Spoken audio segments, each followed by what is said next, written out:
What I Have Not Told My Family About the Meaning of Time by Donald Harvey Marks.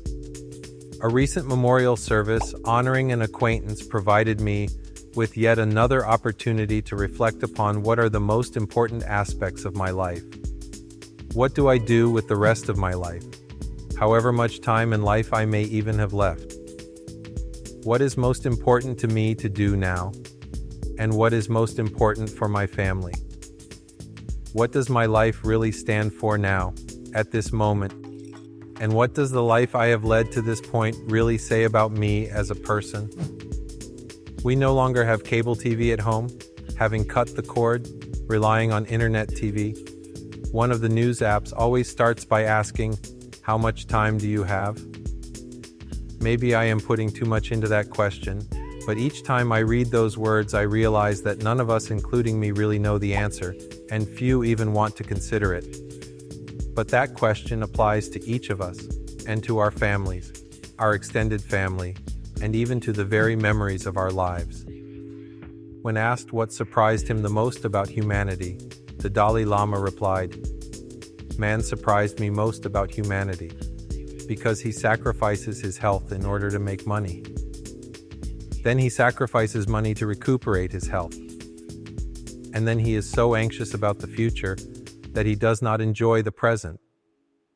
The result being that he does not live in the present or the future. He lives as if he is never going to die, and then dies, having never really lived." Being in the healthcare field, I internalize those reflections of Dalai Lama, and each time I read that response, I wonder if he was speaking directly to me. His words make me question whether I do live in the present, whether I have really lived, and what exactly do I live for. My extended family helps me in understanding the context of the Dalai Lama's response, and gives me a structure to frame its meaning. It is in this context that I am reminded of the recent and most excellent poem, The End, by Mark Strand. Not every man knows what he shall sing at the end, watching the pier as the ship sails away, or what it will seem like when he's held by the sea's roar, motionless, there at the end, or what he shall hope for once it is clear that he'll never go back. When the time has passed to prune the rose or caress the cat, when the sunset torching the lawn and the full moon icing it down no longer appear, not every man knows what he'll discover instead. When the weight of the past leans against nothing, and the sky is no more than remembered light, and the stories of Cirrus and Cumulus come to a close, and all the birds are suspended in flight, not every man knows what is waiting for him, or what he shall sing, when the ship he is on slips into darkness, there at the end. In her deeply reflective poem, Everywhen, Carol Snyder Halberstadt wrote, "I have no more time to linger on my dreams of all that might have been. No more time to tell that time does not exist or turns and twists upon itself as our smallest whirling particles of cells, held like galaxies by gravity, expand, explode, until the stars collapse. Gravity is what I know as time runs out and sand runs down its unturned hourglass. No time to tidy up or sort, no time to do what's been postponed, as if, once strong, time would never stop. Time is a mayfly's day for everyone, eternity and everywhere." In the 1993 movie Groundhog Day, one of my favorites, an arrogant Pittsburgh TV weatherman is assigned to cover the annual Groundhog Day event in Punxsutawney, Pennsylvania. Trapped by the very snowstorm he predicted would not appear, he finds himself caught in a time loop, repeating the same day again and again. At first, he indulges in acts of wild self-satisfaction and pleasure because one can do those things if you are assured that you will awake with a complete reset. In desperation, he turns to suicide numerous times to escape the time loop which binds his hands and coils around his neck. But even death cannot provide relief from his Sisyphus-like destiny. Soon he becomes bored with a fixed, predictable immortality and realizes that he must examine his life and his priorities.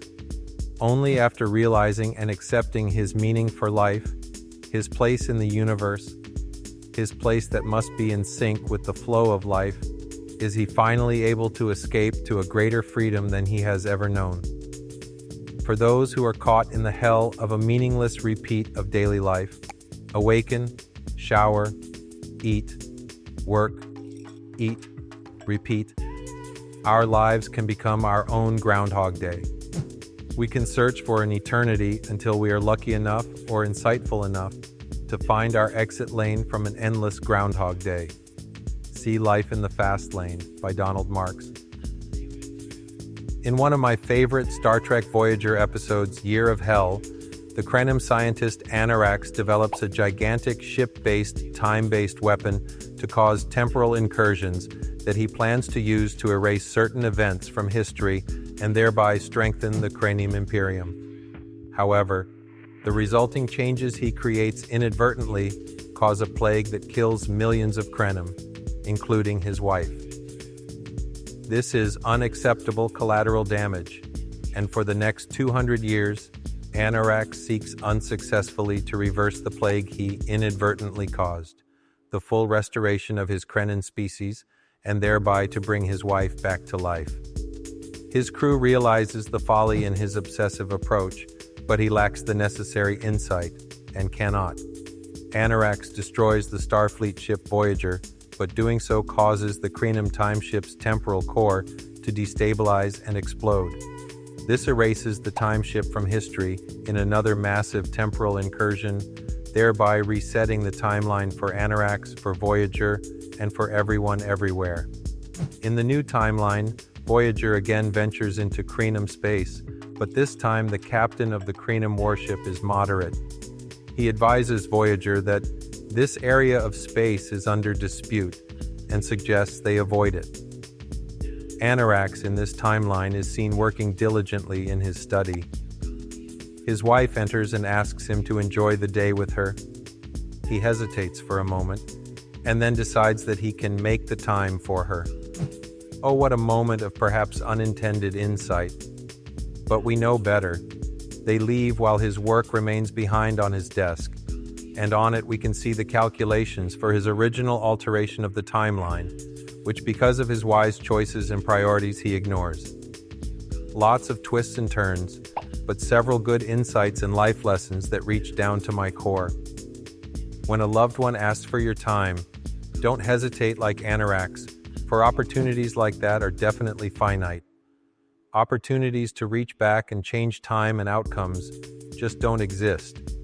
We can live in what seems to us like our own individual Groundhog Day, each day seemingly the same as the next, but in real life that never really occurs.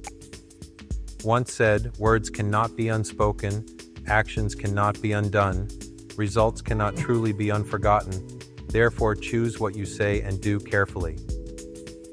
Beware of unintended consequences and be not accepting of collateral damage, because it could be to you or your loved one.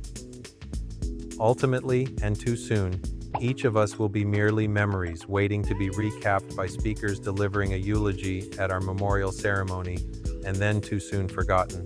That is the way life works for all of us, the way our universe is set up and runs, and it can't be changed, and it's unreasonable and delusional to think it can or should be changed.